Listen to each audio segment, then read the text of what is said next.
Check 1, 2, 3, 1, 2, 3.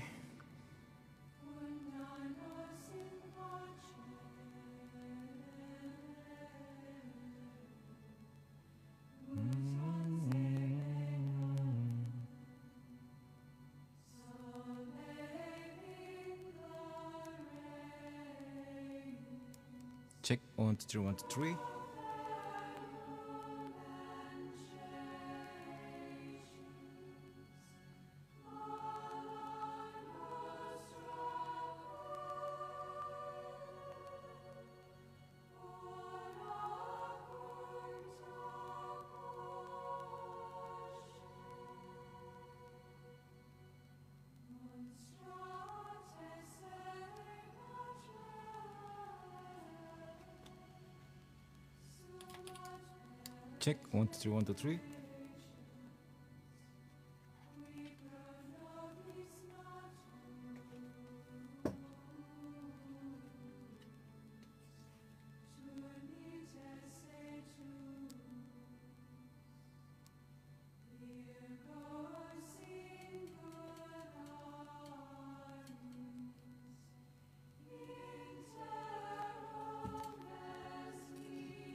Cek 1, 2, 3. Cek 1, 2, 3. Cek 1, 2, 3. Apakah suaranya bisa didengar dengan baik teman-teman? Komen-komen ya sebelum kita mulai.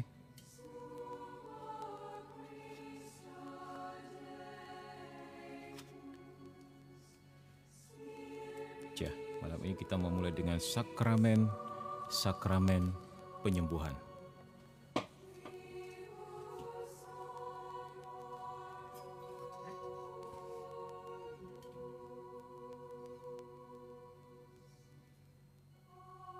Sambil menunggu teman-temanmu sebentar ya.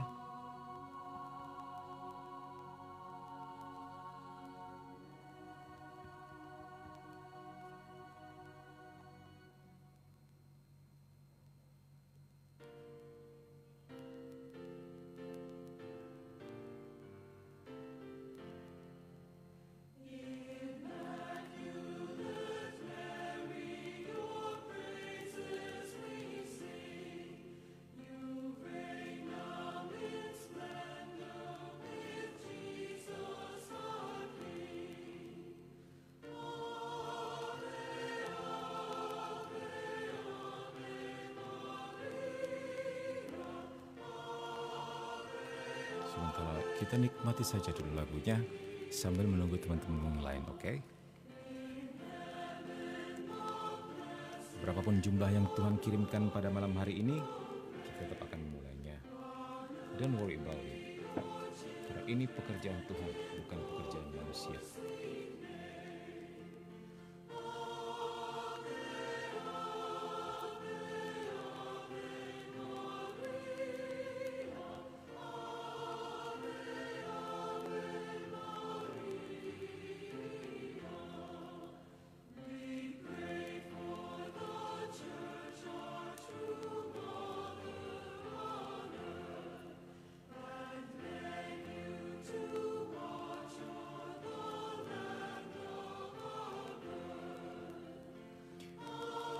Baik, kita siapkan hati kita berdoa terlebih dahulu.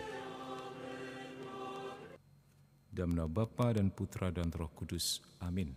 Ya Bapa Surgawi, kami bersyukur dan berterima kasih atas undangan-Mu pada teman-teman yang hadir pada malam hari ini berapapun jumlahnya. Kami percaya Tuhan, Engkau sedang bekerja dalam diri setiap kami. Pada malam hari ini kami mau berbicara, mau sharing, mau saling berbagi tentang sakramen-sakramen penyembuhan, yaitu kuasa Roh Kudus-Mu yang bekerja di dalam umat percaya. Berkati mata hati dan pikiran kami supaya lebih mudah terbuka untuk hadir-Mu, untuk penerangan-Mu, untuk rencana dan kehendak-Mu dalam hidup kami. Berkati kami Tuhan, agar kami bisa memberkati lebih banyak orang lagi. Bunda Maria doakan kami, Malaikat Agung Mikael, berperanglah bagi kami untuk mengatasi segala gangguan pada malam hari ini. Berkati siapapun yang telah hadir, agar mereka beroleh berkat-berkat surgawi, kekuatan, kelimpahan untuk melanjutkan hidup di dunia ini. Kemudian kepada Bapa dan Putra dan Roh Kudus, seperti pada permulaan, sekarang, selalu, dan sepanjang segala abad. Amin. Dalam nama Bapa dan Putra dan Roh Kudus. Amin. Oke teman-teman semua, kita mulai berapapun jumlahnya ya. Untuk mereka yang terlambat dan sebagainya nanti bisa lihat di YouTube. Karena apapun hasil live pada malam hari ini atau setiap malam Jumat, setiap minggu malam, selalu kita upload di YouTube dengan nama yang sama, Komsa KKSM. Oke, malam ini kita membahas apa, Min? Malam ini baru saja kita selesai membahas sakramen Ekaristi yang kemarin ya. Sekarang kita membahas sakramen penyembuhan ya. Tapi sementara kita mau ungkap ini dulu. Kemarin kita belum sampai kepada teks-teks singkat kesimpulan daripada Ekaristi ya. Nah, kita mau membahas ini terlebih dahulu, setelah itu baru kita lompat kepada sakramen penyembuhan. Teman-teman semua, artikel 1406 mengatakan ya, begini, Yesus bersabda, "Akulah roti hidup yang telah turun dari surga. Jikalau seorang makan dari roti ini, ia akan hidup selama-lamanya. Barang siapa makan dagingku dan minum darahku, ia mempunyai hidup yang kekal. Ia tinggal di dalam aku dan aku di dalam dia." Yohanes 6:51 dilanjutkan dengan 54 dan 56. Apakah artinya ini? Artinya sebagai orang percaya, kita dalam tanda petik tidak cukup hanya sekedar percaya Yesus saja, tapi harus dibaptis, dan tidak cukup hanya dibaptis saja. Harus krisma, yaitu diberi sakramen penguatan, tidak cukup hanya sampai di situ saja.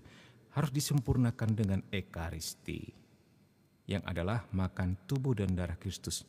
The real tubuh dan darah Kristus, bukan sekedar simbol, bukan sekedar kenangan, tetapi dia sungguh-sungguh telah menjadi atau telah mentransubstansiasi dari hosti menjadi tubuh, dari anggur menjadi darah, dan itu menjadi makanan bagi jiwa dan raga kita. Inilah kelengkapan yang sempurna yang oleh Gereja Katolik seringkali disebut sebagai inisiasi iman Kristen. Apa itu? Yaitu sakramen baptis, sakramen krisma, dan berpuncak pada Ekaristi. 1407. Ekaristi adalah pusat dan puncak kehidupan gereja. Lewat Ekaristi, Kristus mengikutsertakan gerejanya dan semua anggotanya di dalam kurban pujian dan syukur yang ia persembahkan di salib kepada Bapanya satu kali dan untuk selama-lamanya. Melalui korban ini, ia mengalirkan rahmat keselamatan kepada tubuhnya, yaitu gereja. Nah, di sini jelas sekali ya teman-teman, pusat dan puncak kehidupan gereja atau kehidupan iman kita adalah Ekaristi. Begitu. Di antara ke-7 sakramen, Ekaristi adalah pusat dan puncak. Dari Ekaristi mengalir semua dan segala rahmat dari kepala, yaitu Kristus, kepada kita, yaitu anggota-anggotanya. 1408. Thank you for the gift. Dalam perayaan Ekaristi selalu termasuk pewartaan sabda Allah, ucapan syukur kepada Allah Bapa untuk segala kebaikannya. Sebentar, ini kena apa oleh TikTok ini? Oke. Kena restrict daripada TikTok lagi. Biarin aja deh. TikTok ngambek karena Mimin nggak pernah nampak muka. Oke. Dalam perayaan Ekaristi selalu termasuk pewartaan sabda Allah. Jadi di dalam Ekaristi itu ada yang namanya ibadat sabda, untuk kemudian Ekaristi. Ucapan syukur kepada Allah Bapa untuk segala kebaikannya, terutama bahwa Ia menyerahkan putranya. Perubahan roti dan anggur dan keikutsertaan dalam perjamuan liturgi oleh penerimaan tubuh dan darah Tuhan. Unsur-unsur ini membentuk satu perayaan ibadat yang integral. Nah, jadi di dalam Ekaristi nggak bisa dipisahkan ibadat sabda dan Ekaristinya itu sendiri ya. Di dalam perayaan Ekaristi. Berbeda dengan di dalam ibadat sabda. Nah, kalau sebutannya adalah ibadat sabda, ya sudah ibadat sabda saja. Jadi tidak ada Ekaristi. Nah, seringkali pun kalau di pedalaman ya, kalaupun ada Ekaristi itu bukan dalam arti fresh Ekaristi, tetapi sakramen ya. Jadi sakramen yang hosti yang diambil dari yang telah dikonsekrasi sebelumnya, begitu. Tetapi pada saat itu tidak ada fresh Ekaristi atau tidak ada imam yang mempersembahkan kurban misa. Jadi ibadat sabda kadang-kadang dikasih hosti juga, tapi hosti yang telah dikonsakrir ya, yang telah disimpan di dalam tabernakel, begitu maksudnya. Ini biasa terjadi ketika di stasiun yang kekurangan imam, begitu, atau di biara atau di susteran yang kekurangan imam. Jadi mereka ibadat sabda saja, nah kemudian disempurnakan dengan hosti. 1409, Salve Julianto Tan, God bless you. Ekaristi adalah upacara peringatan akan Paskah Kristus. Artinya, karya penyelamatan yang telah dilaksanakan oleh kehidupan, kematian, dan kebangkitan Kristus. Karya ini dihadirkan di dalam kegiatan liturgi. Nah, jadi setiap kali perayaan Ekaristi terjadi, maka sebenarnya kita sedang melaksanakan apa? Paskah Kristus. Apa artinya Paskah? Paskah itu harus dimengerti bukan sebagai Kristus yang telah bangkit, enggak, tetapi Dia yang telah hidup, mati, dan bangkit. Jadi serangkaian ini harus utuh. Memahaminya harus seperti itu ya, bukan tentang kehidupannya saja, bukan tentang kematiannya saja, bukan tentang kebangkitannya saja, tetapi ketika kita mendengar kata atau ketika kita melaksanakan Ekaristi, serangkaian ketiga ini turut di dalamnya, tidak terpisahkan. Kita berbicara tentang kehidupan, kematian, dan kebangkitan Kristus, dan kita merayakan ketiga unsur ini di dalam Ekaristi. Karya ini dihadirkan dalam kegiatan liturgi. Oke, baik. 1410. Kristus sendiri, Imam Agung Abadi Perjanjian Baru, mempersembahkan korban Ekaristi melalui pelayanan imam. Jadi imam ini menjadi in persona Christi. Itu bahasa Latin. Artinya apa? Imam itu menjadi Kristus Yesus sendiri ketika sedang mempersembahkan Ekaristi. In persona Christi. Jadi secara person, secara orangnya, dia telah menjadi Kristus itu sendiri.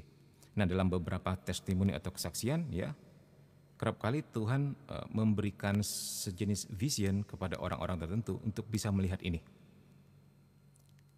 Jadi jangan heran kalau suatu hari apakah anakmu, apakah istrimu, apakah temanmu, kadang-kadang ya diizinkan Tuhan untuk melihat bahwa sebenarnya yang sedang berada di altar itu adalah Tuhan Yesus itu sendiri yang sedang mempersembahkan dirinya sendiri. Dan hal ini tidak jarang terjadi di antara para kudus. Jadi ini yang namanya in persona Christi. Bukan hanya di Ekaristi saja, teman-teman. Juga di sakramen yang lain, misalnya di sakramen pengakuan dosa.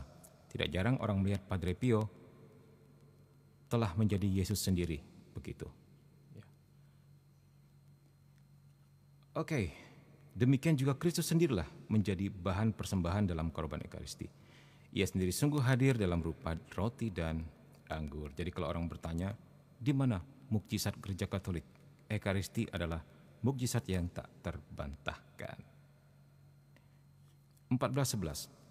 Hanya para imam yang ditahbiskan secara sah dapat memimpin upacara Ekaristi dan mengkonsekrir roti dan anggur supaya menjadi tubuh dan darah Kristus. Jadi di luar ini tidak ada yang namanya perayaan Ekaristi ya. Di luar imam yang sah, imam yang apostolik yang mendapat pelantikan daripada jalur apostolik para rasul, tidak pernah terjadi Ekaristi di luar itu. Mereka hanya sekedar mengenang saja, walaupun mereka meyakini itu tubuh dan darah Kristus. Tapi enggak ada jalur apostoliknya, enggak akan terjadi transubstansiasi. 14:12. Tanda-tanda hakiki sakramen Ekaristi adalah roti dari gandum dan anggur dari buah anggur. Berkat Roh Kudus dimohonkan ke atasnya dan imam mengucapkan kata-kata konsekrasi yang Yesus ucapkan dalam perjamuan malam terakhir, inilah tubuhku yang diserahkan bagimu, inilah piala darahku. Nah, dengan kata-kata ini terjadilah pada saat itu juga ya, berkat kuasa Roh Kudus transubstansiasi. Apa itu transubstansiasi? Trans itu sesuatu yang melampaui fisik, melampaui kata-kata, melampaui dunia ini, itu trans. Nah, substansiasi. Jadi dia melampaui substansi, ya. Nah, jadi materinya tetap, tapi substansinya berubah. Begitu, transubstansiasi. Jadi hostinya tetaplah gandum, tapi substansinya berubah. Anggurnya tetaplah materinya sebagai anggur, tetapi substansinya telah menjadi darah Kristus. Itu yang dimaksud dengan transubstansiasi. Dan banyak sekali ya mukjizat-mukjizat terjadi pada saat itu berdasarkan testimoni umat Allah sepanjang sejarah, sepanjang segala zaman. Kita bisa melihatnya juga pernah dilakukan, atau kalian tahu udah jadi santo sekarang ya, Santo Carlo Acutis ya. Dia cuman mengumpulkan saja cerita-cerita mukjizat Ekaristi yang telah sah dan official diakui oleh Gereja Katolik. Dibikin jadi website, dia mengumpulkan testimoni tentang mukjizat Ekaristi dari seluruh dunia, begitu. Dan kemudian dia mempersembahkan itu untuk kita semua ya. Jadi tentang bagaimana tubuh dan darah Kristus itu bisa menjadi lambang, jadi apa maksudnya, sungguh-sungguh tubuh dan darah Kristus dalam beberapa peristiwa, misalnya peristiwa ketika hosti tersebut dicuri orang ya, ketika hosti tersebut hendak dihinakan atau dinista oleh orang, atau ketika hosti tersebut menjadi sebuah peneguhan bagi seorang pastor yang pada saat itu imamnya telah mulai menurun ya. Jadi dia ambil hosti itu secara datar saja, dia sudah enggak punya rasa beriman lagi terhadap hal seperti itu. Jadi secara iseng dia selipkan saja hostinya di dalam kitab suci dia. Kemudian dia simpan di salah satu tempat, kemudian dia tidur. Nah, keesokan harinya ketika dia ambil kembali buku itu, ternyata di situ ada daging dan ada darah. Nah, Tuhan bermaksud hendak meneguhkan imannya kembali dalam peristiwa-peristiwa seperti ini. Oke, sekarang kita lihat. Next ya.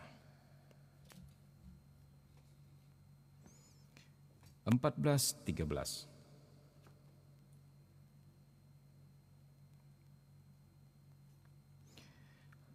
Oleh konsekrasi terjadilah perubahan atau transubstansiasi seperti yang tadi telah dijelaskan ya. Roti dan anggur ke dalam tubuh dan darah Kristus.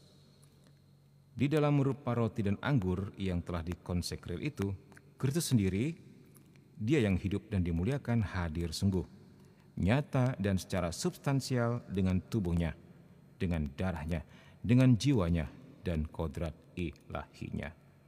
Beginilah orang Katolik mengimaninya, dan terjadilah seturut iman tersebut. 14:14. Sebagai korban, Ekaristi dipersembahkan juga untuk pengampunan dosa orang-orang hidup dan orang mati, dan untuk memperoleh karunia rohani dan jasmani dari Tuhan. Jadi jangan heran, dalam setiap perayaan Ekaristi, gereja selalu mendoakan orang-orang yang telah pergi mendahului kita. Begitu. Ya.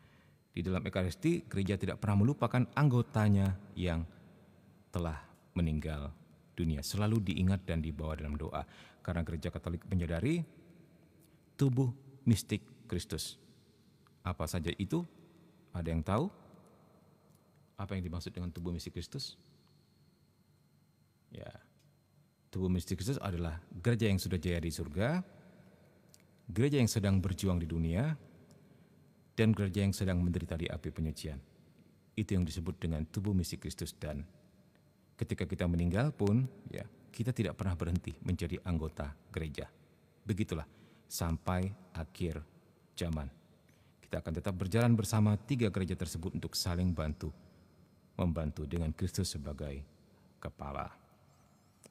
14:15. Siapa yang hendak menerima Kristus dalam Ekaristi harus berada dalam keadaan rahmat. Apa yang dimaksud dengan keadaan rahmat? Maksudnya bukan dalam keadaan melakukan dosa berat, begitulah. Apakah pembunuhan, apakah pemerkosaan, apakah dan sebagainya. Apakah koruptor dan sebagainya, ya. Atau pernikahannya belum diberkati dan sebagainya. Itu juga tidak boleh komuni dalam keadaan seperti itu.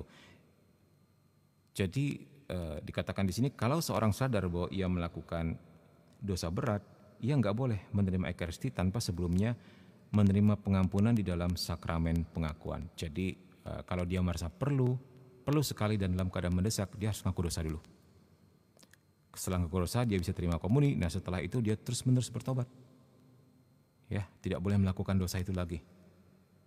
Gitu. Jadi kesadaran ini harus membimbing dia ke arah pertobatan yang sejati. Ya, jadi kalau dia setelah itu tidak mau bertobat dan kemudian memaksa diri untuk tetap menyambut tubuh dan darah Tuhan, maka dia telah menumpuk dosa sakrilegi terhadap dirinya sendiri. Apa itu dosa sakrilegi? Yaitu dosa menistakan tubuh dan darah Tuhan. Ya. Oke, 14:16. Penerimaan tubuh dan darah Kristus yang kudus mempererat hubungan antara yang menerima komuni dengan Tuhan, mengampuni dosa-dosanya yang ringan, dan melindunginya dari dosa-dosa berat. Nah, jadi Ekaristi ini ya, membawa segala kecenderungan kita kepada Tuhan. Kita sendiri tahu untuk setiap kecenderungan manusia selalu mengarah kepada dosa. Kedagingan kita selalu mengarah kepada dosa. Nah, dengan Ekaristi kita terus-menerus dibawa untuk lebih fokus, lebih dekat, lebih cenderung untuk mendekatkan diri kepada Tuhan. Nah, jadi ini menghapuskan segala dosa-dosa kecil. Nah, karena kecenderungan kita telah dibawa kepada Tuhan, maka terhindarlah kita dari kemungkinan untuk melakukan dosa-dosa yang lebih besar. Jadi ini seperti pencegahan. Dia memberi rahmat kepada kita untuk bisa mengatasi segala hawa nafsu atau konkupisенsia kita ke arah yang lebih parah. Di samping juga dia memberi kekuatan, memberi pertobatan, memberi rahmat dan kecukupan. Dengan demikian dia menjaga kita dari dosa-dosa yang berat, gitu ya. Oleh karena ikatan cinta antara yang menerima komuni dan Kristus diperkuat, maka penerimaan sakramen ini meneguhkan kesatuan gereja yang adalah tubuh mistik Kristus. Jadi dengan menerima tubuh dan darah Kristus dalam Ekaristi, kita semakin meneguhkan posisi kita, meneguhkan diri kita sendiri sebagai anggota tubuh Kristus bersama tubuh mistik Kristus yang tadi ya 3 gereja.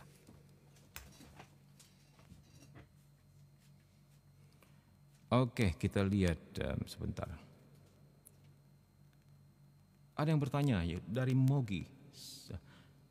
Min, aku banyak dosa berat, apakah diampuni? Ya, Mazmur mengatakan apa? Walaupun dosamu semerah kirmisi akan menjadi putih seperti anggur ketika engkau datang kepada Yesus dengan penuh penyesalan. Ya, setiap mereka yang tahu dan sadar akan segala dosa berat yang telah dilakukannya, datanglah kepada sakramen pengakuan dosa sebelum kepada Ekaristi. Ya, jangan langsung datang kepada Ekaristi dulu. Harus kepada sakramen tobat dulu, mengakukan dosanya, setelah itu baru boleh menerima sakramen Ekaristi. Ya, selama kita tinggal di bumi ini, tidak ada dosa yang terlalu besar yang nggak bisa diampuni oleh Tuhan, atau tidak ada dosa yang terlalu kecil sehingga dianggap nggak penting untuk diampuni. Ya, mumpung kita masih hidup, kita nggak tahu usia kita sampai kapan, kita nggak tahu ternyata besok kita dipanggil. Ya, kita nggak pernah tahu. Jadi selama masih dikasih kesempatan, masih bernafas di dunia ini, kalau kita tahu dan sadar kita telah melakukan dosa besar, datanglah kepada hati Tuhan yang berbelas kasih dan marahim di dalam sakramen taubat. Ya, jangan takut. Nah, justru Tuhan lebih rindu untuk datang kepada kita, untuk memanggil setiap anaknya agar kembali, melebihi segala keinginan kita untuk bertobat. Tuhan lebih dahulu rindu. Jadi bahwa jika kita menginginkan pertobatan, maka keinginan itu telah diberkati Tuhan. Satu langkah kita melangkah, Tuhan mengambil 99 langkah lainnya untuk membawa kita lebih dekat kepada Dia. Serahkanlah saja kepada Tuhan ya. Oke, baik. 4:17. Gereja menganjurkan dengan tegas kepada umat beriman supaya setiap kali mereka mengambil bagian dalam upacara Ekaristi, mereka menerima komuni. Ia mewajibkan mereka supaya paling kurang menerimanya 1 kali dalam setahun. Nah, jadi kita perintahkan oleh gereja untuk menerima sakramen Ekaristi sebenarnya sih ya dianjurkan itu sesering mungkin itu lebih baik. Tapi diperintahkan ya, dan ini wajib minimal sekali setahun. Dan itu juga dianjurkan pada masa Paskah gitu. Ya. Nah, tadi sore ada seorang pastor datang ke tempat Mimin. Dia bercerita di tempat dia umatnya ya, setiap umat itu mau pernikahan dan setiap umat itu mau anaknya menerima komuni pertama, orang tuanya wajib mengaku dosa. Jadi yang mengaku dosa bukan hanya calon baptis, bukan hanya calon pengantin, tapi juga orang tua mereka. Jadi dia bikin tradisi seperti itu. Nah, karena menurut dia kalau tidak seperti itu, umat di pedalaman itu ketika gereja mengharuskan mereka mengaku dosa pada saat Natal dan Paskah, mereka bisa ngeles katanya, bisa kabur gitu. Tapi kalau anaknya mau nikah, ya, kalau anaknya mau sambut komuni pertama, dia nggak ngaku dosa, anaknya nggak akan kita nikahkan, anaknya nggak akan kita terimakan sakramennya. Jadi ternyata cara itu efektif. Ya, akhirnya dalam tanda petik terpaksa mereka pada akhirnya pergi ke sakramen tobat, dan ternyata keterpaksaan itu membuat mereka sadar, ternyata mereka butuh. Ya, jadi keterpaksaan yang mengandung nikmat. Pada akhirnya mereka sadar bahwa ternyata jiwa mereka menjadi lebih lega, mereka mengalami pelepasan, mereka mengalami kalau rindu itu terpenuhi itu namanya apa ya? Begitulah, kerinduan mereka akhirnya terpenuhi dan mereka merasakan sukacita. Itu banyak sekali testimoni yang seperti itu. Tadi pastornya juga cerita begini.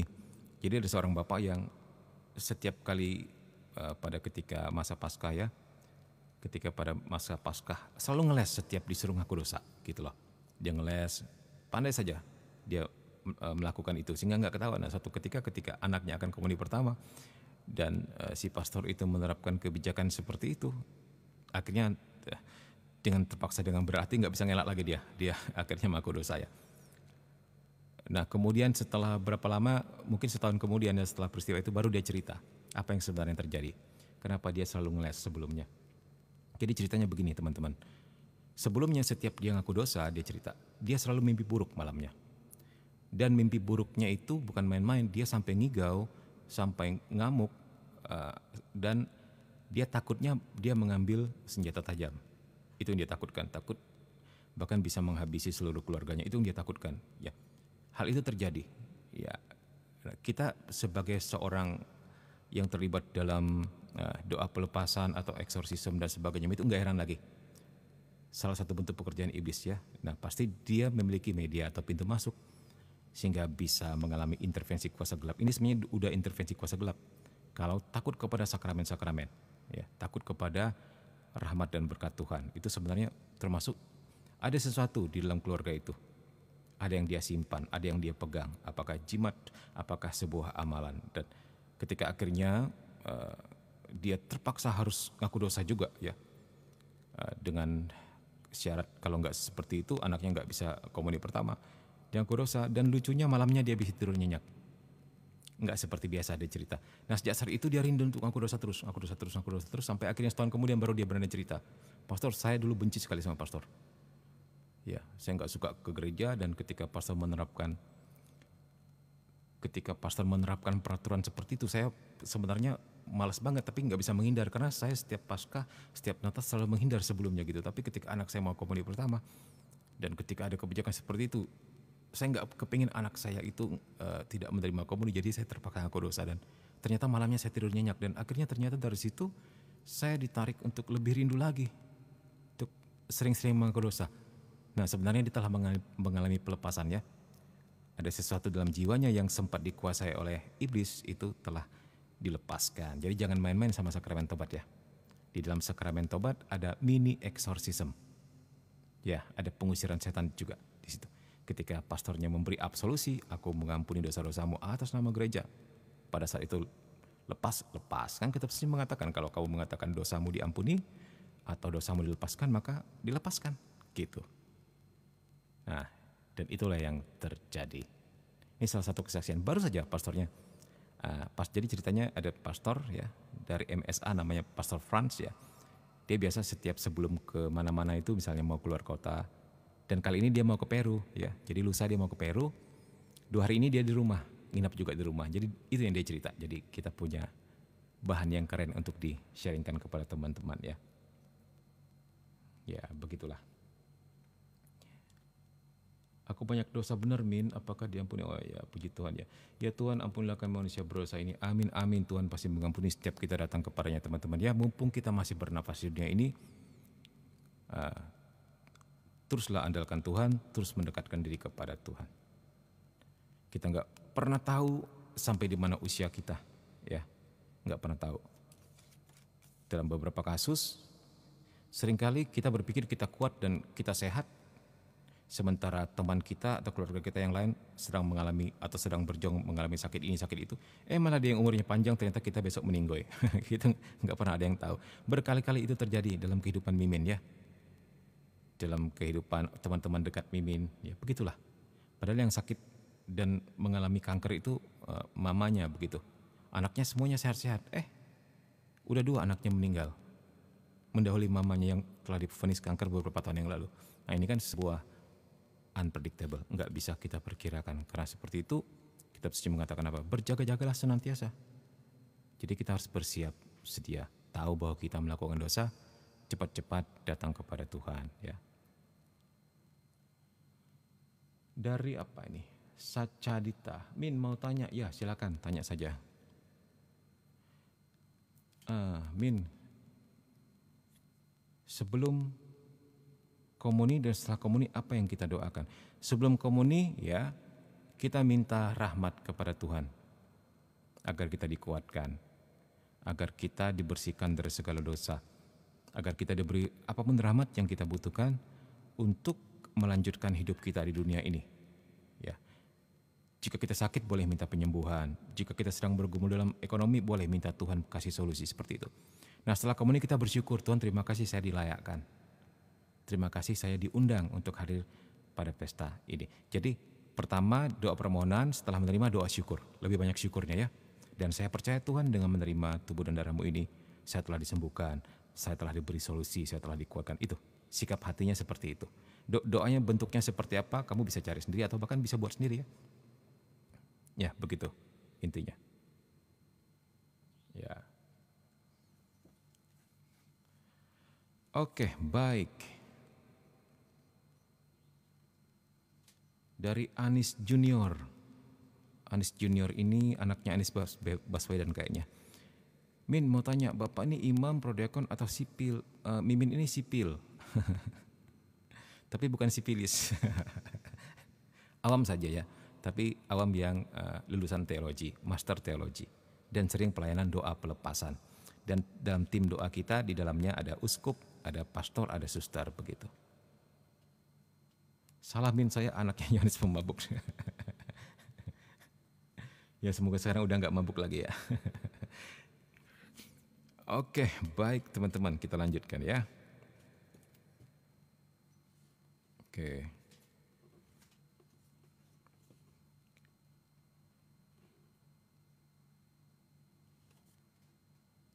Oh, sebelum kita lanjutkan, ada temanmu lagi yang bertanya. Min, kenapa ya kalau ikut misa waktu homili Romo beberapa kali kayak ngena sama hal yang kupikir sebelum ke gereja? Maksudnya bagaimana ini? Min, kenapa ya kalau ikut misa, terus waktu homili Romo, udah berapa kali nih kayaknya ngena banget sama hal yang kupikirkan sebelum ke gereja. Ya bisa jadi memang kita harus mengerti bahwa ketika kita hadir dalam misa, dalam ekaristi, itu semuanya sebuah undangan, ya, baik kita sadar maupun kita nggak sadar. Nah, kalau kita kan lima perintah gereja mengatakan salah satunya adalah wajib misa pada hari Minggu. Itu kan 5 perintah gereja.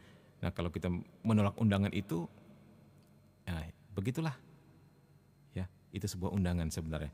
Nah, kalau pada akhirnya kamu merasa khotbah pastornya kena dengan apa yang sedang kamu alami, sebenarnya memang tepatlah seperti itu. Tuhan sedang mau mengajarkan sesuatu kepadamu, gitu loh. Ketika kamu hadir dalam ekaristi ini, jadi sebuah undangan itu sebenarnya untuk melakukan sesuatu terhadap diri kita, untuk memperbaiki kita, untuk menyembuhkan, memulihkan kita, begitulah. Ya. Jadi ini bukan sebuah kebetulan maksudnya, ya. Ajarin baca Alkitab ya Om, baca Alkitab itu sebenarnya nggak perlu belajar. Dibaca saja. Sebelumnya dibawa dalam doa dan dibaca saja. Misalnya setiap hari kita baca 1 bab saja. Walaupun Mimin kenal ada nenek-nenek yang suka setiap hari baca 2 bab, dia sanggup silakan.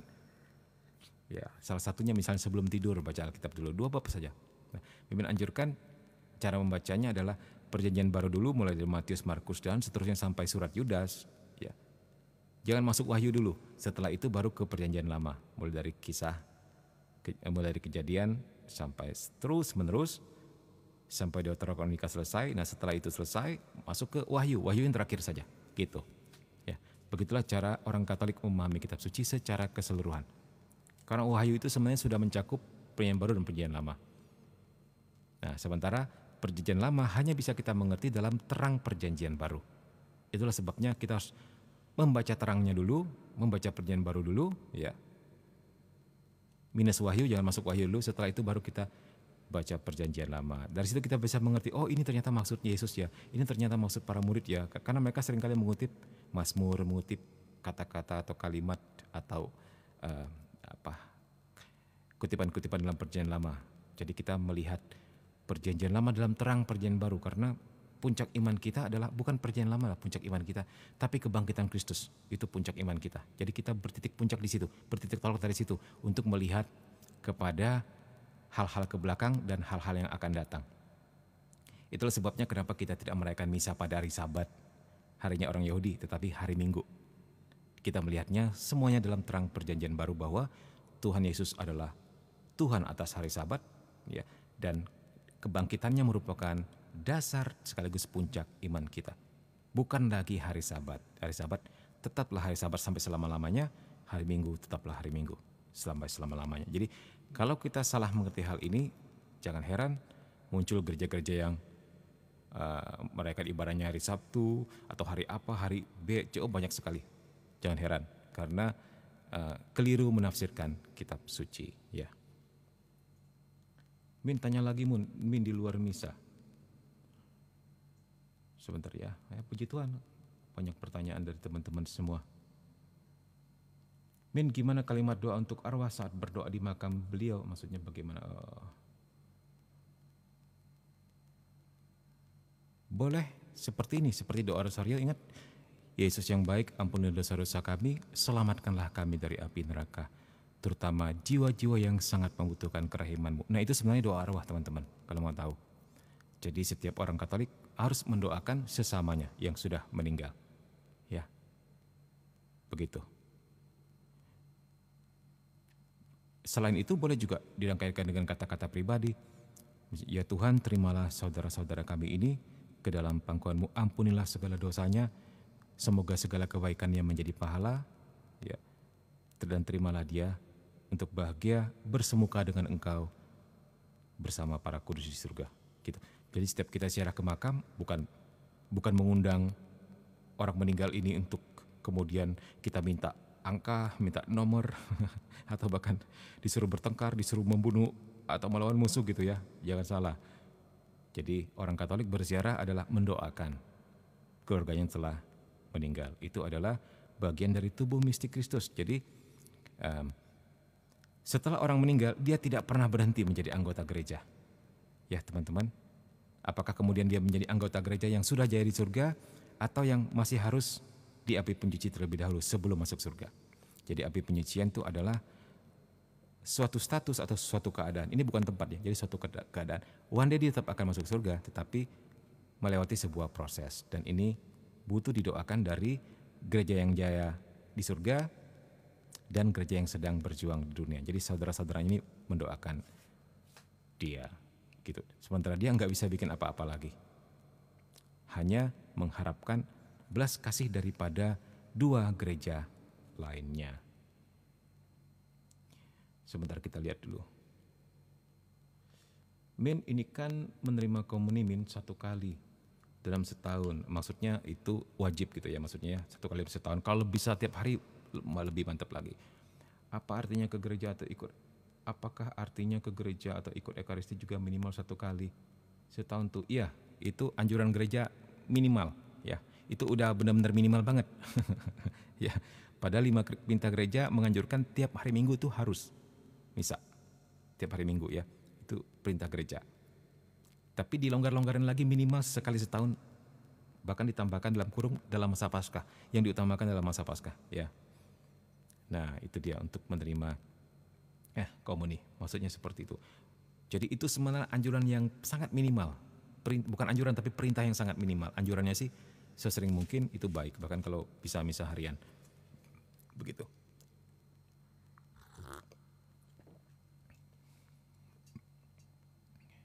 Sambil minum sedikit.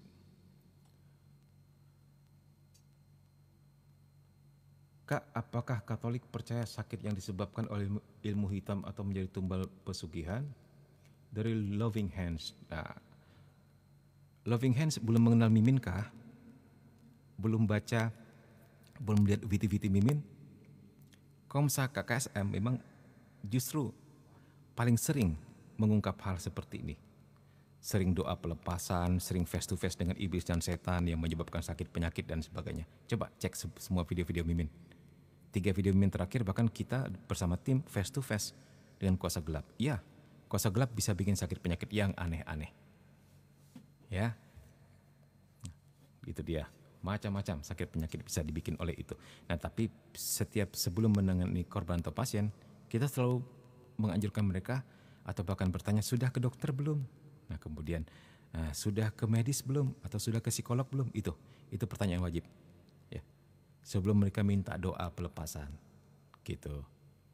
Jadi kita harus melewati SOP ini dulu, supaya kita nggak salah diagnosa. Nah, ketika pada akhirnya mereka sudah melewati semua itu dan masih belum baik juga, baru kita doakan doa pelepasan. Dan dalam banyak kasus, ketika didoakan langsung sembuh orangnya saat itu juga, padahal baru pulang dari dokter. Jadi ada satu orang ya, ibu yang sudah 3 kali ke dokter. Dokter sampai marah karena tidak menemukan penyebab sakit jantungnya pada waktu itu. Sampai mengeluarkan banyak biaya dia ke dokter ya. Berulang-ulang seperti itu sampai dokternya marah ya, dianggap dia merasa dipermainkan dan sebagainya. Nah, akhirnya ibu itu baru saja pulang dari rumah sakit langsung minta doa kepada tim. Ya sudah, kita doakan langsung ya. Dan saat itu juga sakit jantungnya hilang sampai sekarang. Nah, artinya apa? Ada sakit non medis yang sebenarnya sedang terjadi ya. Nah, penyelidik ternyata dia melakukan sesuatu, dia dikerjain orang, sebenarnya salah dia juga. Jadi dia melakukan sebuah kesalahan yang fatal gitu. Benar diakui itu salahnya dia. Semoga dia benar-benar bertobat ya. Jadi dikirim orang, dikerjain orang gitu loh. Semoga dia telah benar-benar bertobat. Kalau enggak percuma sih didoakan. Kalau dia masih menipu orang, masih melakukan dosa, masih korupsi atau misalnya seperti itulah. Ya, karena Tuhan kan memberi kesempatan sebenarnya dengan menyembuhkan dia. Tuhan kasih kesempatan, lihat. Hanya Tuhan Yesus yang bisa mengatasi permasalahan kamu. Kamu jangan kedukun lagi gitu, jangan kemana-mana lagi, jangan melakukan dosa lagi. Pergilah dan janganlah berbuat dosa. Ingat pesan Yesus kepada siapa? Kepada seorang wanita, pergilah dan jangan berbuat dosa. Gitu ya. Itu pesannya sangat jelas lagi. Oke, aku sembuhkan engkau. Jadi dalam bahasa gaulnya, oke deh sekarang gue sembuhin lah engkau ya. Gue hapus segala dosamu. Tapi ingat, jangan berbuat dosa lagi. Seperti itulah. Ya semoga ibu itu sudah benar-benar bertobat dan benar supaya dia pulih seutuhnya.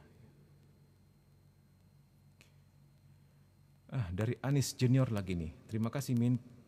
Min, perjanjian baru dulu, baru perjanjian lama, Wahyu terakhir. Yes, benar sekali. Ya.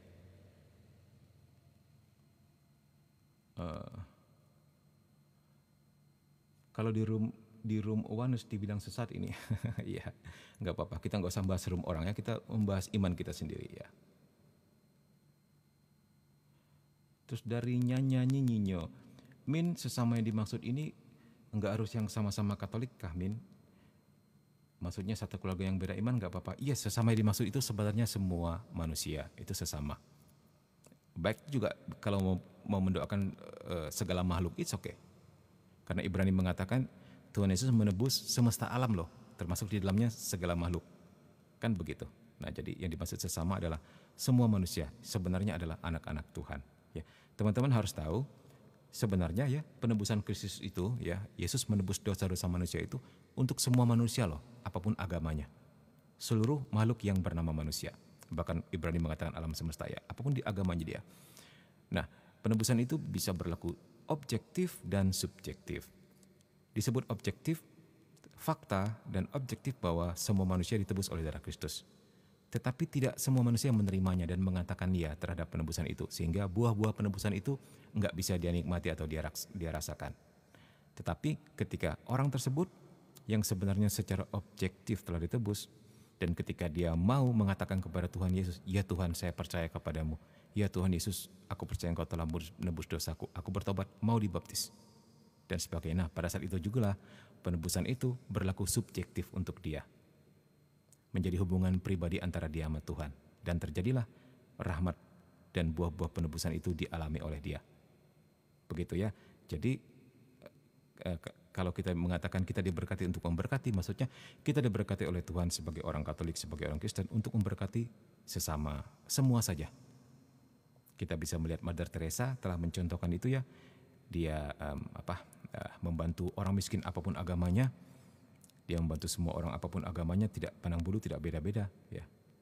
Karena semua adalah anak-anak Tuhan. Ingat, di akhir zaman kita akan diadili dengan pertanyaan ya.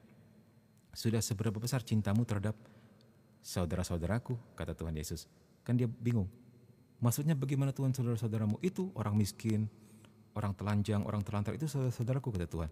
Tuhan gak mengatakan itu orang terlantar, orang miskin, orang telanjang yang beragama Katolik itu. Tuhan gak pernah mengatakan gitu. Ya. Tetapi semua saja gitu. Sebab kasih menutupi banyak dosa. Ya, nanti kita lihat di sakramen penyembuhan. Oke, thank you Min. Oke, sama-sama ya, God bless you.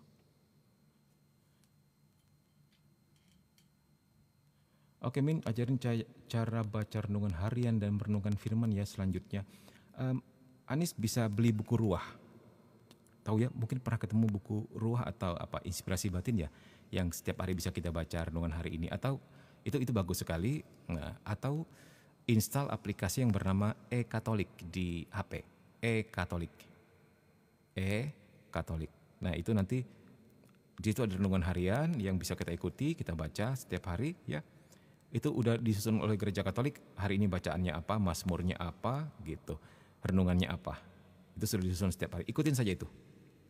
Nah, kalau kita sebenarnya malas baca, ada versi audible-nya. Kita tinggal tekan tombol play, nah dia kemudian akan berbunyi sendiri gitu. Misalnya sambil nyupir kita bisa play itu gitu. E-Katolik, coba diinstal ya. Dari situ lama-lama bisa lah ya. Renungan-renungan singkat, atau mau baca kitab suci sendiri pun silakan. Boleh kita baca seperti dengan cara tadi, atau beli penanggalan liturgi. Bukunya tipis sekali ya, tapi itu dia akan memandu kita, hari ini bacaannya ini, hari ini antar bacaannya itu, hari ini Injilnya itu gitu.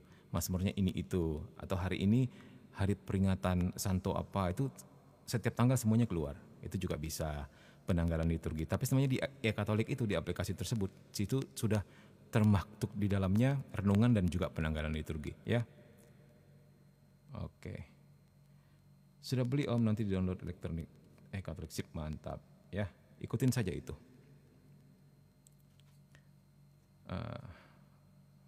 Min, saya pendosa dan penjahat, mau bertobat, terima kasih sudah dibimbing. Enggak apa-apa. Adalah sebuah rahmat ketika kita mengaku dan mengatakan bahwa kita orang berdosa. Itu sebenarnya sebuah rahmat loh yang sedang bekerja di dalam dirimu.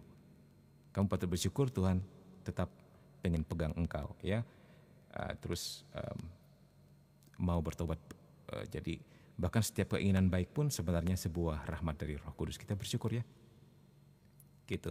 Nah ketika kita mau mengatakan Tuhan saya mau bertobat, bimbing saya. Nah pada saat itu juga doa kita nggak pernah sia-sia. Doa-doa seperti ini nggak pernah gagal teman-teman. Kenapa? Karena kita mau mendekat kepada Tuhan, dan sementara kita tahu Tuhan lebih dulu rindu ingin dekat kepada kita. Kecuali kalau kita doa minta kaya, nah itu belum tentu ya. Tidak tentu langsung dikabulkan, ada proses-proses yang harus kita lewati gitu ya. Tapi kalau kita, Tuhan saya mau bertobat, bimbing saya, nah doa seperti ini, atau Tuhan aku ingin selalu menyenangkan hatimu, jadikan saya orang sucimu, nah itu juga doa-doa yang gak pernah gagal ya. Tuhan akan jawab itu, cepat atau lambat akan berproses. Nanti kita akan ditemukan dengan siapa, dibimbing oleh siapa ya. Itu bawa semua ke dalam doa ya.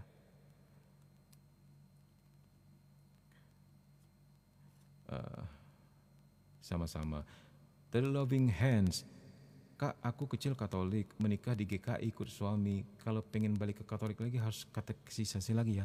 Ya enggak, beberapa gereja seperti gereja apa sih namanya yang tergabung di dalam PGI atau apa gitu, itu nggak perlu dibaptis lagi, tinggal katekumen pertama ngaku dosa dulu, kemudian ikut katekisasi gitu aja ya.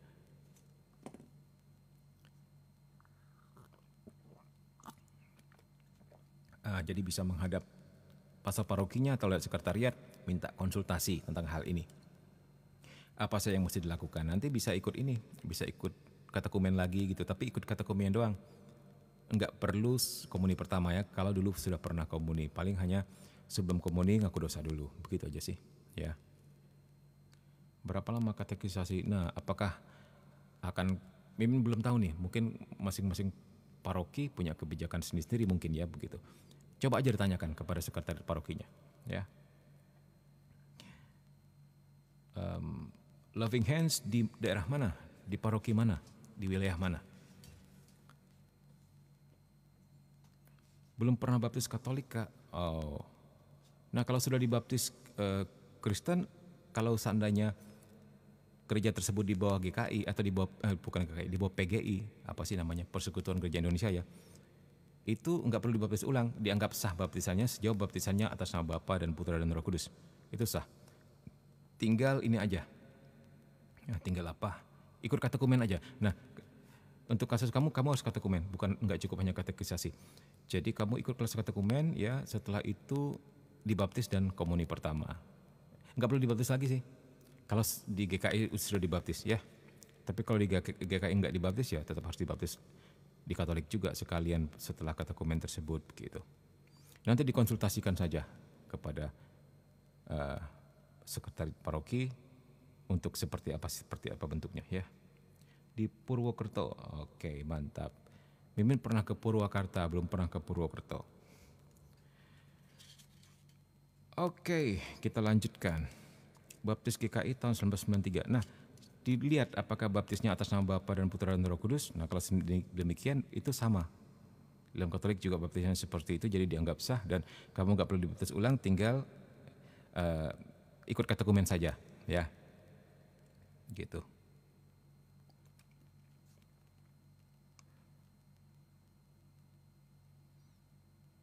Nah, kita lanjutkan 14:17.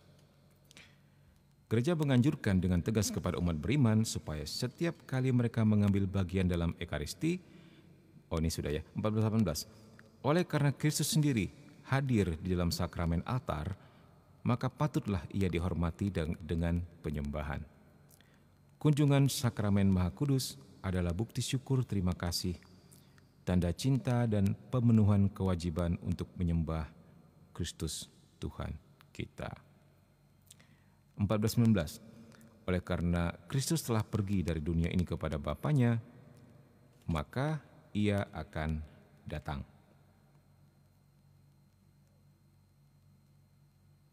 Maaf. Sorry. Oleh karena Kristus telah pergi dari dunia ini kepada Bapanya, maka dalam Ekaristi ia memberi kepada kita jaminan akan kemuliaannya yang akan datang. Sorry, bibit batuk. Jadi Ekaristi adalah jaminan kemuliaan yang akan datang. Sejak 2000 tahun yang lalu, Tuhan ketika dia naik ke surga, dia nggak pernah meninggalkan kita. Dia meninggalkan warisannya yang sangat berharga, yaitu Ekaristinya. Ya, maksudnya begitu. Dan itu merupakan jaminan akan kemuliaannya yang akan datang. Itu sebuah jaminan kepada kita bahwa kita nggak pernah ditinggalkannya, nggak pernah terputus dari dia. Keikutsertaan dalam kurban kudus itu maksudnya Ekaristi, itu membuat hati kita menyerupai hatinya sendiri, menopang kekuatan kita dalam peziarahan hidup ini, membuat kita merindukan kehidupan abadi, serta menyatukan kita sekarang ini dengan gereja surgawi, Perawan Maria yang kudus, dan dengan semua orang kudus. Nah, inilah indahnya tubuh misi Kristus ya. Ketika kita sudah meninggal pun kita tidak pernah berhenti menjadi anggota gereja. Oke. Sekarang kita lanjutkan. Nah, lanjutkan kepada sakramen penyembuhan.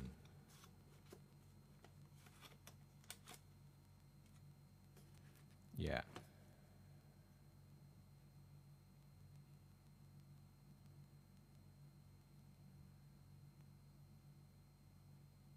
Oke, rest in peace ya untuk suaminya. Nah, oke. Nah, teman-teman mungkin pernah menyaksikan video yang pernah Min posting. Mungkin videonya sudah jauh ke belakang ya. Cobalah Min cek di sini, kita cek ya. Masih ada enggak? Mungkin di Katolik Emas kali ya, Katolik Emas kita cek. Ada enggak sih Katolik Emas mungkin? Nah, kita cek di sini sebentar. Kita cek dulu. Itu kesaksian dari Benny Hinn sendiri tentang Ekaristi.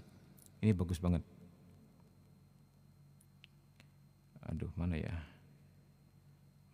Atau testimoni ya? Cari testimoni.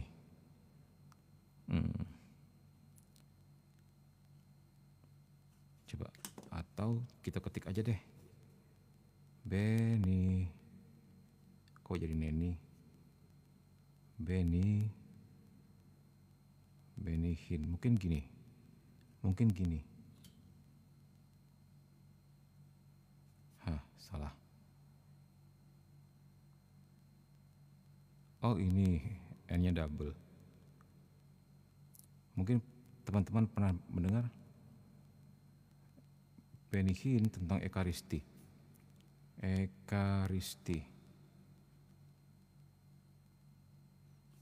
Nah, ini dia, teman-teman. Nah, jadi ini kesaksian Benny Hinn. Kita sendiri tahu Benny Hinn adalah pendeta gereja Pentakosta, pendiri bahkan yang sangat terkenal ya. Dan ini dia punya kesaksian tentang Ekaristi. Ini adalah fakta yang mengagumkan yang telah dibuktikan oleh penelitian katanya ya.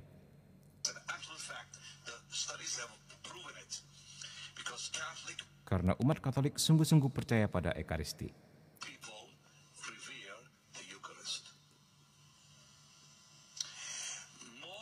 Banyak umat disembuhkan di gereja Katolik selama komuni.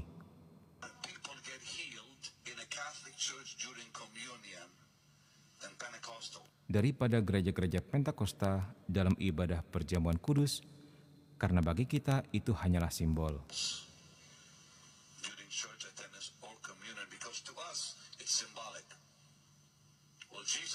Padahal Yesus tidak berkata, ini adalah simbol dari tubuhku, tapi ini adalah tubuhku.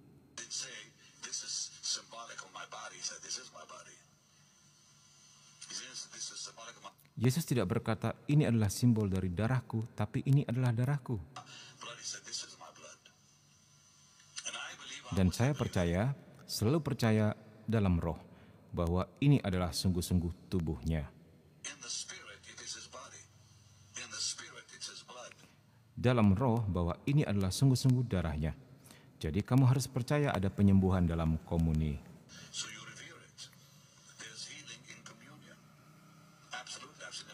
Ini terjadi dalam pelayananku, katanya. Dan penyembuhan dalam gereja Katolik ini terjadi karena umatnya berdevosi. Maksudnya sembah bakti kepada Ekaristi yang bisa kita lihat setiap minggu.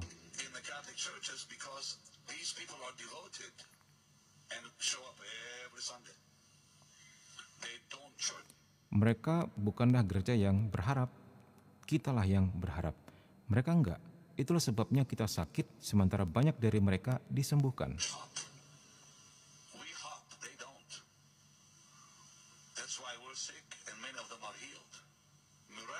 Secara ajaib, maksudku, hal penuh kuasa sedang terjadi di gereja Katolik. Umatnya mengalami mukjizat demi mukjizat yang menakjubkan.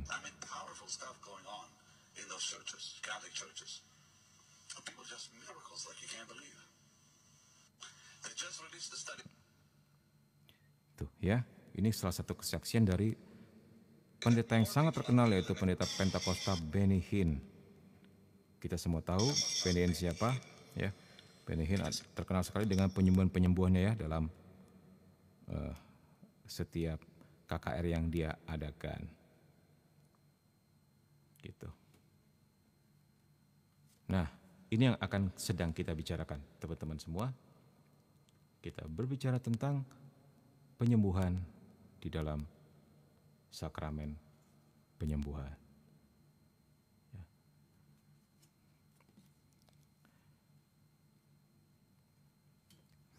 Oleh sakramen-sakramen inisiasi Kristen, manusia mendapat hidup baru dalam Kristus. Ya, kita semua tahu ya, yang dimaksud dengan inisiasi adalah sakramen apa itu? Masih ingat? Sakramen baptis, sakramen krisma, dan sakramen ekaristi. Itu adalah sakramen inisiasi Kristen. Jadi sakramen yang wajib bagi orang Katolik. 3 itu, baptis, krisma, dan ekaristi, untuk kemudian sebagai landasan untuk menyambut sakramen-sakramen lainnya gitu. Di situ manusia mendapat hidup baru dalam Kristus.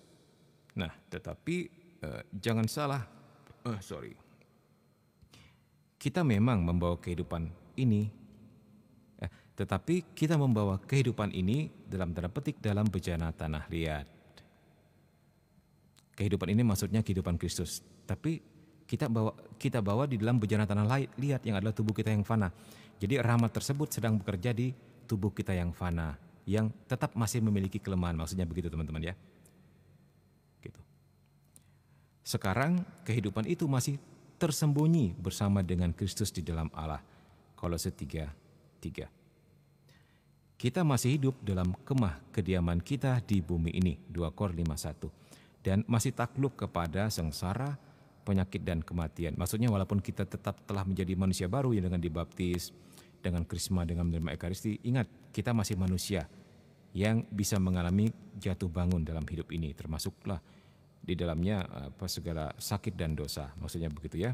Dengan demikian kehidupan yang baru ini pun dapat diperlemah dan malahan dapat hilang sama sekali oleh dosa. Jadi tetap masih ada godaan bagi kita untuk jatuh ke dalam dosa. Jadi selama kita hidup di dunia ini, Santa Teresa Avila pernah bilang apa? Tidak ada tempat di bumi ini, bahkan biara yang paling suci sekalipun, yang tertutup rapat untuk iblis, di mana iblis nggak bisa masuk. Gitu loh. Intinya selama kita hidup di dunia ini, kita tetap harus bersandar kepada Tuhan dan mengharapkan bantuannya. Ya, nggak bisa dalam artian bahwa saya sudah suci gitu, saya nggak butuh Tuhan lagi, saya sendiri sudah cukup bisa. Sudah dengan sendirinya terlindungi dengan doa-doa saya, dengan hidup suci saya. Jadi enggak ada manusia yang bisa mengatakan seperti itu maksudnya. Karena kita masih hidup, walaupun kita manusia baru, tetapi kita hidup dalam bejana tanah liat yang retak itu. Ya. Nah, 14:2:1. Yesus Kristus yang adalah dokter jiwa dan tubuh kita, yang telah mengampuni dosa orang lumpuh dan telah memberi kembali kesehatan kepadanya, menghendaki bahwa gerejanya melanjutkan karya penyembuhan dan penyelamatannya. Jadi teman-teman harus mengerti seperti ini ya.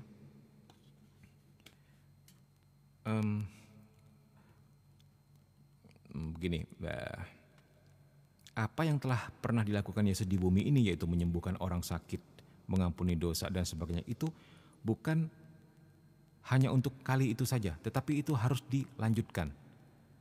Bukan tanpa maksud dan kemudian ketika Yesus naik ke surga selesai semua itu. Tidak. Tidak pernah pekerjaan Tuhan itu terhenti. Tidak pernah pekerjaan Tuhan itu sia-sia.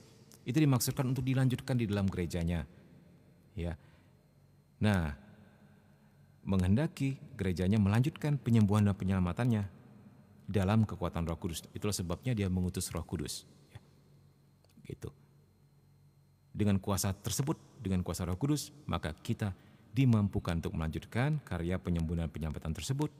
Nah, karya ini juga dibutuhkan anggota-anggota gereja sendiri. Untuk itu ada 2 sakramen penyembuhan, yaitu sakramen pengakuan dan sakramen urapan orang sakit. Nah, jadi kalau ada sebuah pertanyaan, sakramen apakah yang berfungsi untuk penyembuhan? Ada 2, pengakuan dosa dan pengurapan orang sakit.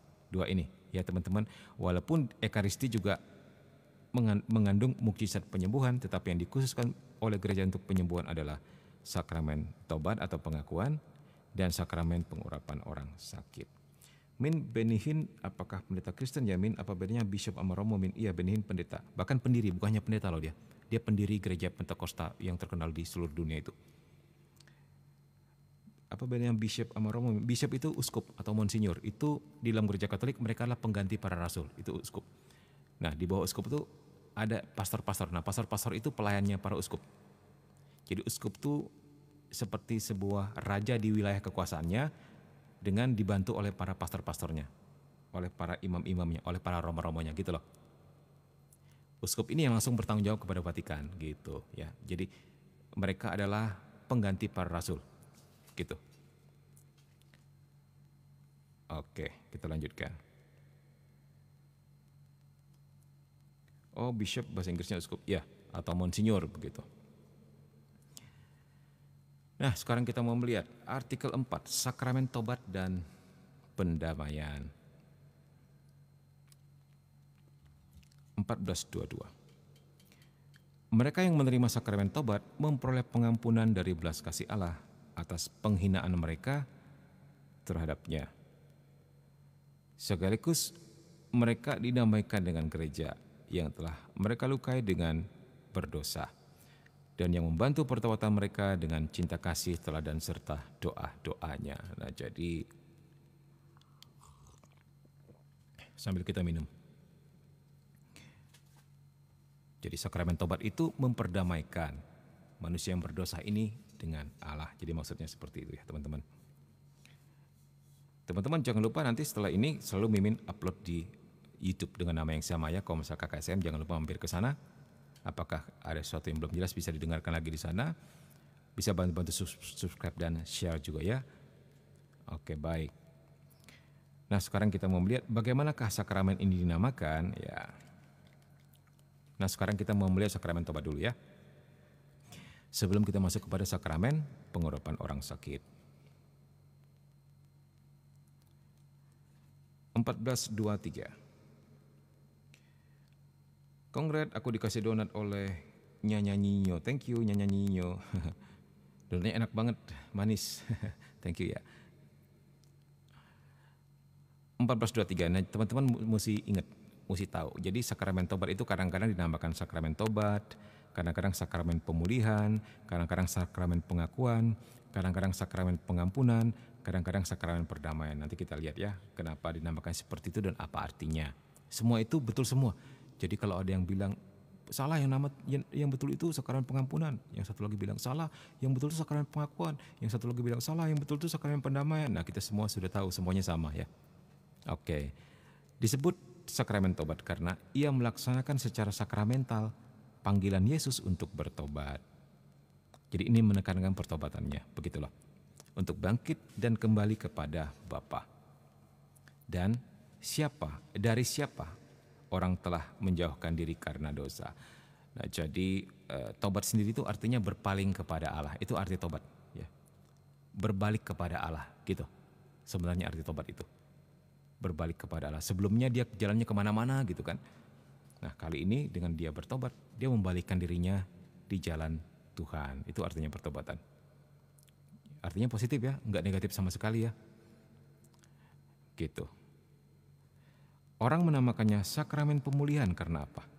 Karena ia menyatakan langkah pribadi dan gerejani demi pertobatan, penyesalan, dan pemulihan warga Kristen yang berdosa. Nah, jadi dia bertobat dikatakan baik secara pribadi maupun secara gerejani, baik secara private maupun secara kolektif. Ya, pertobatan itu berlaku seperti itu karena kita sendiri di dalam tubuh gereja itu tidak pernah berdiri sendiri. Misalnya di dalam anggota tubuh misi Kristus kita adalah jarinya. Kalau jari kita sakit, kalau kita yang sakit jarinya, otomatis menyakiti seluruh tubuh. Maksudnya begitu teman-teman. Tapi kalau kita suci, otomatis memberkati juga seluruh tubuh. Begitu loh. Ya. Jadi demi pertobatan, penyesalan dan pemulihan warga Kristen yang berdosa. Oke, kita lihat lagi.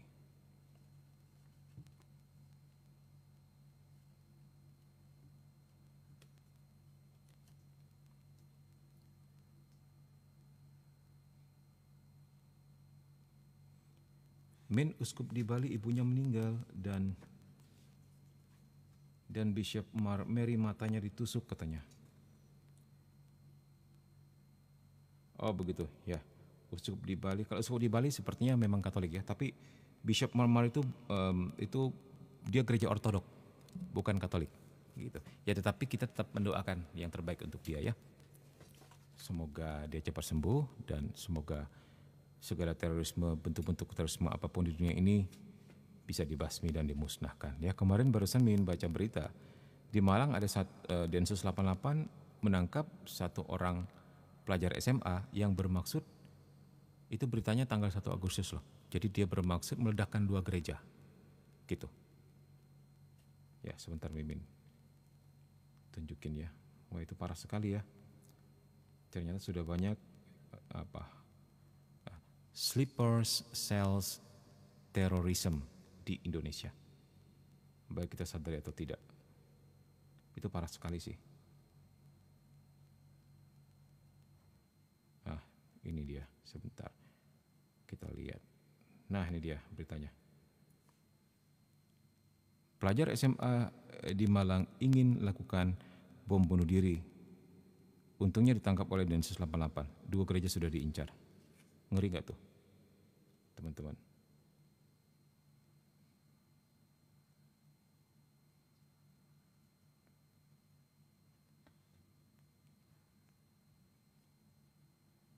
Sebentar ya.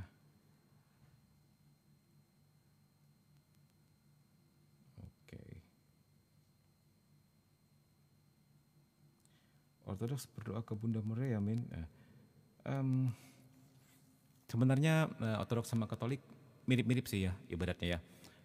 Ada juga devosi kepada Bunda Maria, devosi kepada para kudus dan sebagainya. Cuman Ortodoks itu saja, tidak berkiblat kepada Paus, itu saja. Kita berbicara tentang Ortodoks yang asli ya, karena Ortodoks juga akhirnya terpecah-pecah, banyak ininya juga, banyak friksi-friksinya juga di dalamnya. Beda dengan Katolik tetap satu sampai sekarang. Ya, jadi Mimin nggak tahu si Bishop Mary ini Ortodoks yang mana, begitulah maksudnya.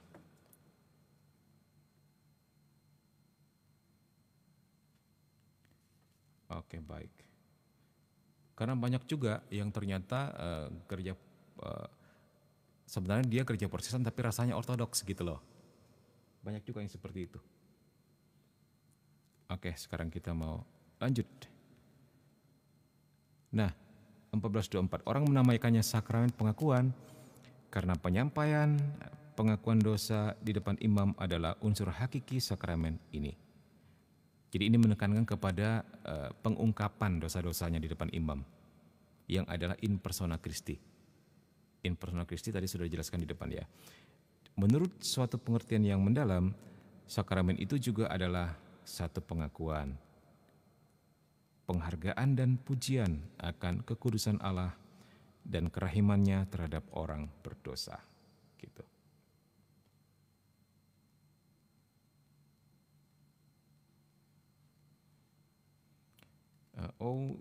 Ortodoks tidak berkiblat dengan Paus, berarti dia lebih ke Yahudi, Jus atau Judaisme gitu ya? Enggak, Judaisme beda sendiri. Judaisme beda sendiri, mereka tetap pegang perjanjian lama. Ya.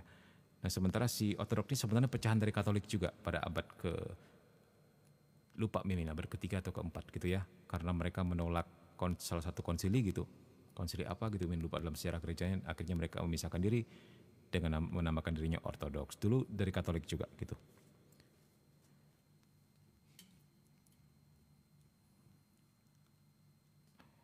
Orang menamakannya sakramen pengampunan, ya, karena oleh absolusi imam, Kristus menganugerahkan secara sakramental pengampunan kepada orang yang mengakukan dosanya. Jadi ini lebih menekankan kepada pengampunan dan kedamaian kalau dinamakan sakramen pengampunan. Jadi setiap nama-nama tersebut menekankan lebih kepada tindakan pada saat itu ya, tindakan pengakuan, tindakan pengampunan, tindakan pemulihan atau tindakan taubat. Jadi semuanya sama saja, enggak ada bedanya. Atau orang menamakannya sakramen perdamaian karena ia memberi kepada pendosa cinta Allah yang mendamaikan. Jadi kita tahu dosa itu adalah melawan perintah Tuhan, sementara tobat atau perdamaian adalah berdamai dengan Tuhan atau tadi berbalik kepada jalan Allah, berpaling kepada Allah ya. Jadi itu sebenarnya berdamai juga. Berilah dirimu didamaikan dengan Allah. 2 Korintus 5:21. Siapa yang hidup dari cinta Allah yang berbelas kasihan selalu siap memenuhi amanat Tuhan, yaitu pergilah berdamai dahulu dengan saudaramu. Matius 5:24. Nah, ini.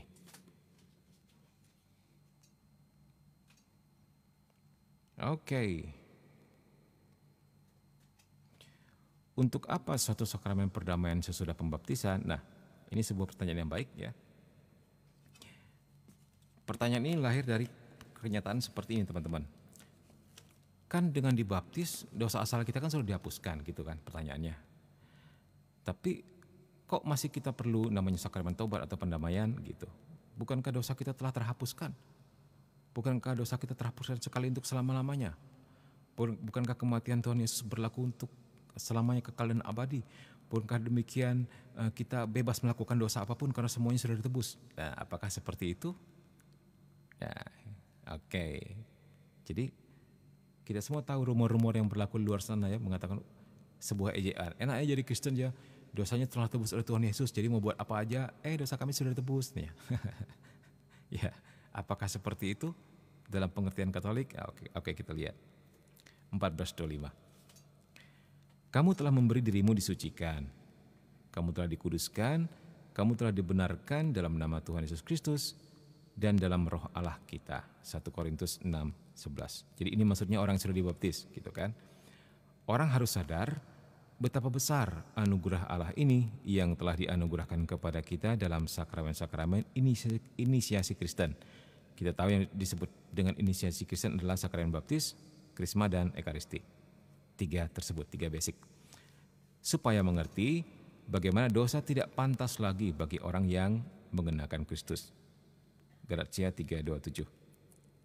Nah, tetapi Rasul Yohanes mengatakan, jika kita berkata bahwa kita tidak berdosa, maka kita menipu diri kita sendiri dan kebenaran tidak ada dalam kita. 1 Yohanes 1:8. Dan Tuhan sendiri mengajar kita berdoa, ampunilah kami akan dosa kami. Lukas 11:4. Sementara itu, ia menghubungkan kerelaan kita untuk saling mengampuni dengan pengampunan yang akan Allah berikan atas dosa-dosa kita. Ya. Nah, apakah artinya ini? Artinya bahwa sakramen baptis ya ditentukan untuk mereka yang lahir baru. Mereka yang akan lahir baru. Nah, setelah lahir baru, tetap manusia harus berjuang mempertahankan rahmat baptis tersebut. Ya, karena ingat tadi apa? Kita adalah manusia yang walaupun hidup baru tetapi rahmat tersebut ya tinggal di dalam bejana tanah liat yang retak dan tidak sempurna. Nah, jadi kita harus bekerja sama dengan rahmat tersebut setiap hari. Dan kalau kita jatuh ke dalam dosa, apa yang harus dilakukan? Tidak perlu dibaptis lagi, tetapi kita cukup mengaku dosa. Gitu ya, itu intinya. Jadi sakramen tobat atau sakramen perdamaian bermaksud untuk melanjutkan sakramen baptis, rahmat dari sakramen baptis agar kita tetap bersih, tetap suci dalam perjalanan kita menuju tanah air abadi. Jadi kalau sakramen baptis merupakan sebuah pintu masuk, maka sakramen tobat adalah rahmat yang menyertai sepanjang jalan setelah kita melewati pintu tersebut. Begitu maksudnya.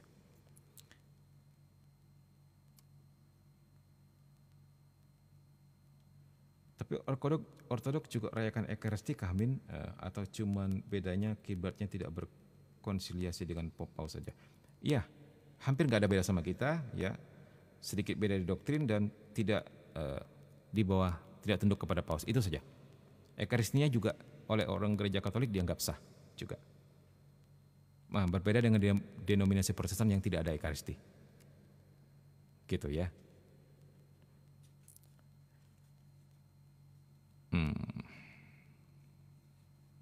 Oke, 14.26 sekarang.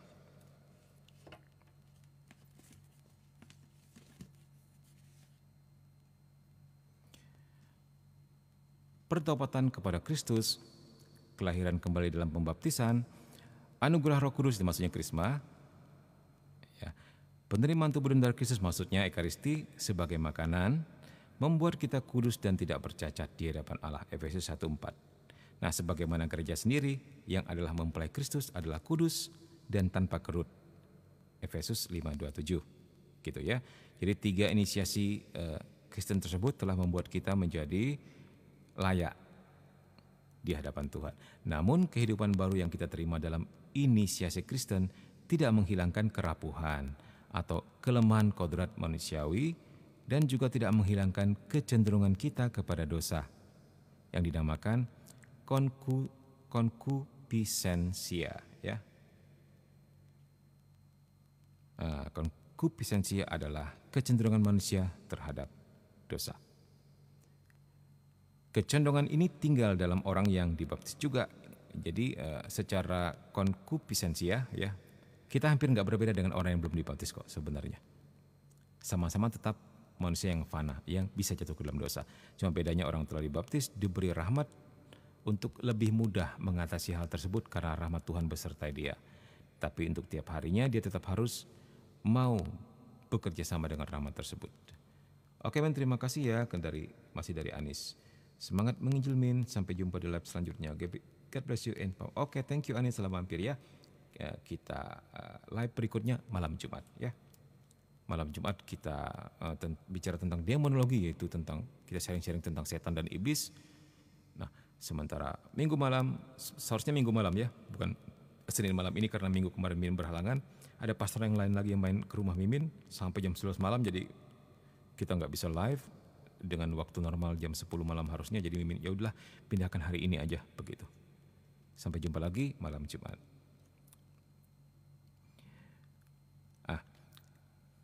Konkupisensia ini ya, teman-teman, tinggal dalam orang yang dibaptis, supaya dengan bantuan rahmat Kristus, mereka membuktikan kekuatan mereka dalam perjuangan hidup Kristen. Inti dari perjuangan tersebut adalah kembali kepada kekudusan dan kehidupan abadi, kemana Tuhan selalu memanggil kita. Nah, jadi kita tetap tidak dihindarkan dari kemungkinan kejatuhan sebenarnya.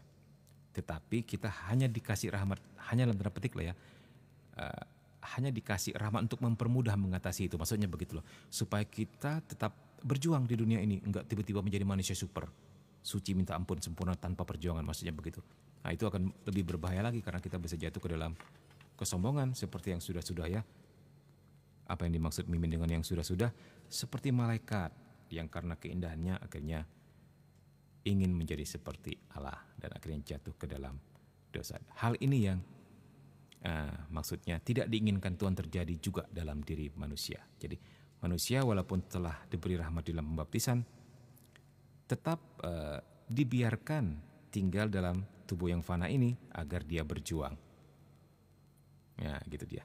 Kalau Santo Paulus mengatakan apa? Ini seperti duri dalam daging. Aku berdoa kepada Tuhan, Tuhan tolong cabut duri dalam daging ini. Aku tidak bisa seperti ini. Tapi Tuhan menjawab apa? rahmatku cukup untukmu, kata Tuhan. Nah, begitu ya. Rahmat Tuhan cukup sebenarnya untuk kita. Tidak berkekurangan sama sekali, tinggal bagaimana kita bekerja sama dengan rahmat itu.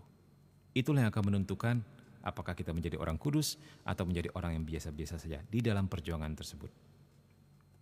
Ya, jangan dipikir setelah dibaptis kita menjadi manusia super yang kemudian terhindar segala dosa dan kemudian tidak menderita, terus menjadi kaya. Jadi ada teologi yang seperti itu teman-teman, dan ini menyesatkan. Ketika anak-anak Tuhan nggak boleh sakit, anak-anak Tuhan nggak boleh miskin, ada teologi seperti itu. Itu menyesatkan sekali. Yesus saja menderita, Bunda Maria juga menderita, orang kudus juga, tidak ada orang kudus yang nggak menderita. Lu mau melebihin Tuhan Yesus? Orang pada akhirnya akan bangkit setelah melewati salib, kan begitu. Kita tidak akan melebihi Tuhan Yesus, teman-teman. Ya, oke.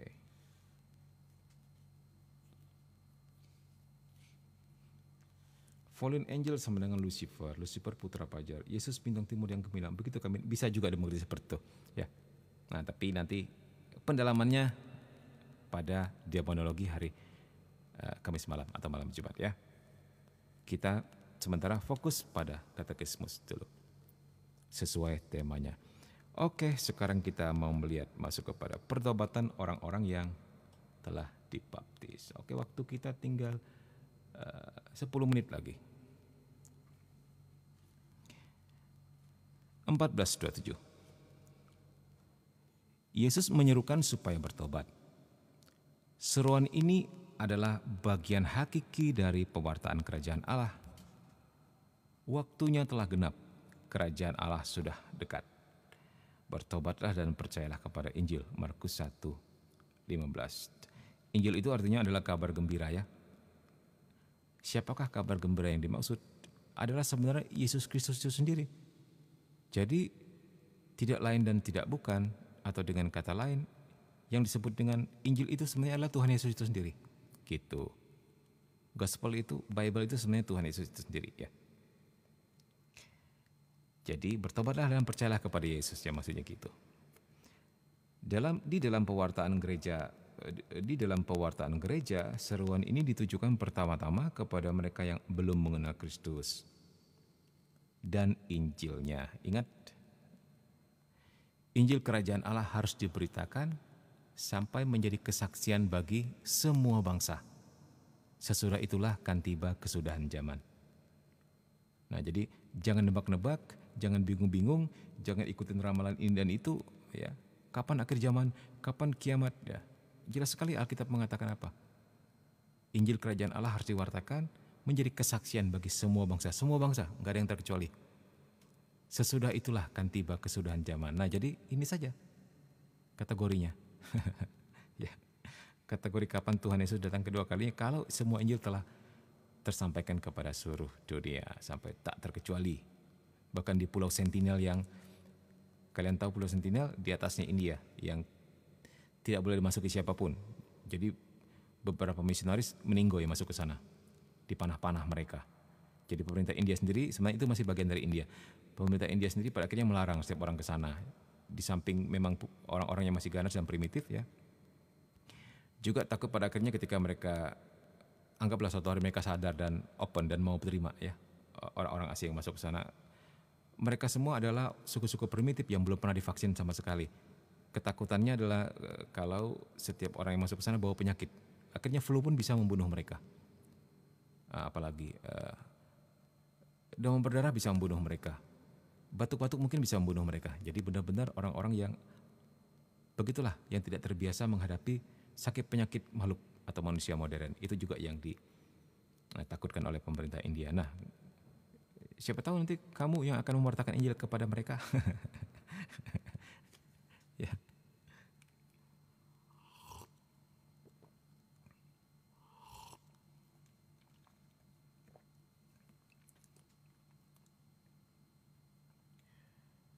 Oke, Min, sampai jumpa malam Jumat. Oke, sip, God bless ya. Ya Min, artinya nubuatan oneness yang positif direnungkan, yang negatif didoakan ya Min. Ya, enggak tahu Min, enggak mendalimu oneness juga sih ya. Ya, oke, baik. Sekarang kita mau Sampai di mana tadi? Tempat pertobatan yang pertama dan mendasar adalah sakramen pembaptisan. Oleh iman akan kabar gembira dan oleh pembaptisan, orang menyangkal yang jahat dan memperoleh keselamatan, yang adalah pengampunan segala dosa dan anugerah hidup baru. Yang dikatakan di sini, teman-teman, tempat pertobatan yang pertama dan mendasar adalah sakramen pembaptisan itu pada saat dibaptis ya. Jadi di dalam sakramen baptis tersebut sebenarnya terdapat mini exorcism. Karena di dalam sakramen baptis biasanya ada sebuah pernyataan. Saya menolak setan, ya gitu. Saya menolak semua kejahatan, ya gitu. Saya menolak gitu kan. Jadi ada mini exorcism di situ. Jadi jangan heran kalau dalam beberapa kasus kita dengar testimoni orang ya. Beberapa orang yang sebelumnya mengalami sakit penyakit ini dan itu, mengalami mimpi buruk ini dan itu, mengalami gangguan setan ini dan itu, ketika dibaptis semuanya selesai. Beres. Nah, itu dia. Ya. Mimin ada posting salah satu testimoni tentang hal itu. Dicek saja di seluruh video-video Mimin ya. Ada orang yang dirasuki roh penghujat di dalam dirinya sehingga dia walaupun papanya pendeta ceritanya begitu kan, atau papanya pendoa dan sebagainya, tapi dianya nggak tahu kenapa selalu ingin menghujat papanya, ingin menghujat Tuhan, nggak pernah mau ke gereja. Gitu. Dia pun nggak bisa mengerti kenapa seperti ini. Ada kebencian sepertinya terhadap benda-benda suci seperti itu. Sampai pada akhirnya dia kesurupan dan hampir membunuh anggota keluarganya.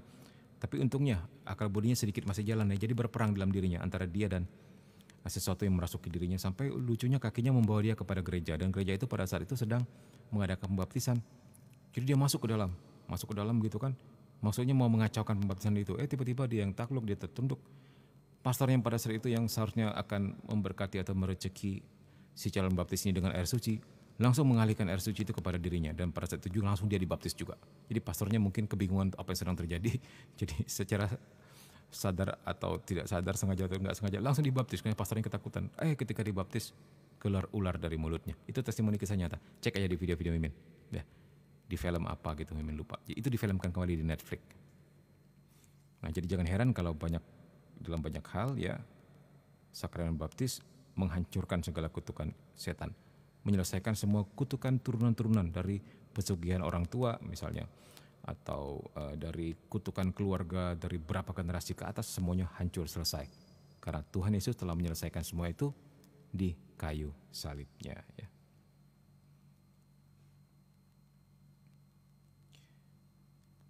Oke.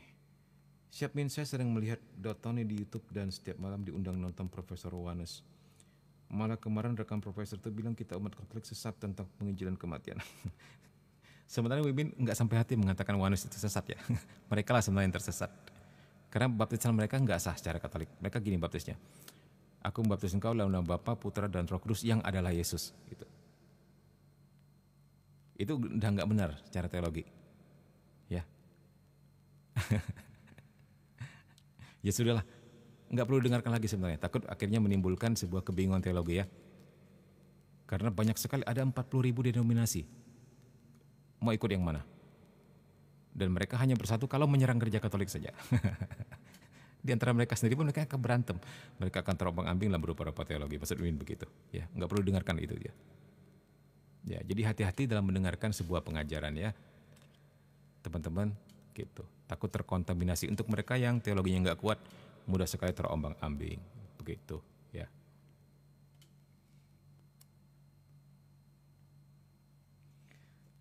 Ya begitulah. Oke. Baik. Kita lanjutkan sedikit. Ya, satu poin ini sajalah ya. Di dalam pewartaan gereja, seruan ini ditujukan pertama-tama pada mereka yang belum. Ini sudah ya. Ini sudah. Oke, ini deh bab 8. Seruan Yesus untuk bertobat juga dilanjutkan dalam hidup orang-orang Kristen. Pertobatan kedua adalah tugas yang terus-menerus untuk seluruh gereja. Kenapa pertobatan kedua? Maksudnya pertobatan pertama itu sakramen baptis. Kedua adalah hal-hal yang kemudian kita lalui dalam perjalanan kita menuju tanah air abadi, di mana kita bisa jatuh dan bangun. Nah, itu yang disebut dengan pertobatan kedua. Di mana kita ketika kita jatuh ke dalam dosa nggak perlu dibaptis lagi, tapi pergi ke sakramen pengakuan dosa. Maksudnya begitu ya teman-teman ya. Gereja merangkum pendosa-pendosa dan dalam pangkuannya sendiri. Oleh karena itu, gereja perlu selalu penyucian dan sekaligus harus dibersihkan. Jadi ini sesuatu yang harus dikerjakan terus-menerus. Setiap hari pun, walaupun kita orang sudah dibaptis, tidak ada jaminan bahwa kita tidak melakukan dosa lagi, gitu maksudnya. Sehingga kita harus selalu penyucian dan selalu dibersihkan, serta terus-menerus menjalankan pertobatan dan pembaharuan. Jadi ada sebuah istilah yang namanya metanoia, artinya bertobat terus-menerus. Ya, gitu. Mengusahakan pertobatan itu bukan perbuatan manusia belaka.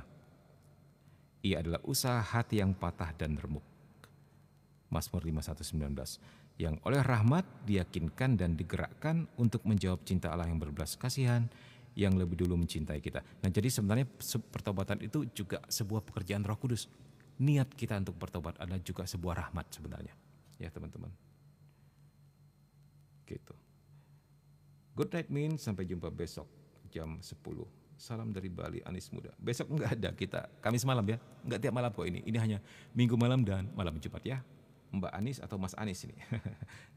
God bless you ya, thank you udah mampir. Kita udah selesai kok ini ya. Demikian teman-teman ya, kita sudah selesai. Terima kasih untuk segala atensinya. Terima kasih untuk like, share. Terima kasih untuk donatnya. Terima kasih untuk gift-nya. God bless you. Ya, kita doa dulu ya. Kita siapkan hati kita. Jangan lupa untuk mereka yang ketinggalan atau baru join, mampir di YouTube kita dengan nama yang sama, Komsel KKSM, subscribe dan kemudian lihat di situ ya hal yang telah kita bahas pada malam hari ini. Kita siapkan hati kita. Dalam nama Bapa dan Putra dan Roh Kudus. Amin. Bapa Surgawi, terima kasih untuk berkat dan rahmat-Mu pada hari ini. Kami bersyukur punya Allah seperti Engkau. Kami bersyukur boleh ambil bagian dalam Ekaristi-Mu. Dan biarlah Tuhan kami senantiasa dipulihkan, disegarkan, disembuhkan setiap kali kami datang kepadamu dalam Ekaristi atau dalam sakramen-sakramen yang lainnya. Berkati kami agar kami bisa memberkati lebih banyak orang lagi. Untuk kami sedang bergumul secara sakit penyakit, Tuhan sembuhkan. Untuk kami sedang bergumul dengan kesulitan ekonomi, Tuhan beri solusi. Untuk dunia sedang bertikai, Tuhan curahkan perdamaian. Bunda Maria doakan kami selalu, malaikat agung Mikael berperanglah selalu bagi kami. Para malaikat dan orang kudus beserta kami selalu. Kemudian kepada Bapa dan Putra dan Roh Kudus, seperti pada permulaan, sekarang, selalu dan sepanjang segala abad. Amin. Terpujilah nama Yesus, Bunda Maria dan Santo Yosef, sekarang dan selama-lamanya. Amin. Dalam nama Bapa dan Putra dan Roh Kudus. Amin. Terima kasih teman-teman semua. See you malam Jumat. God bless you.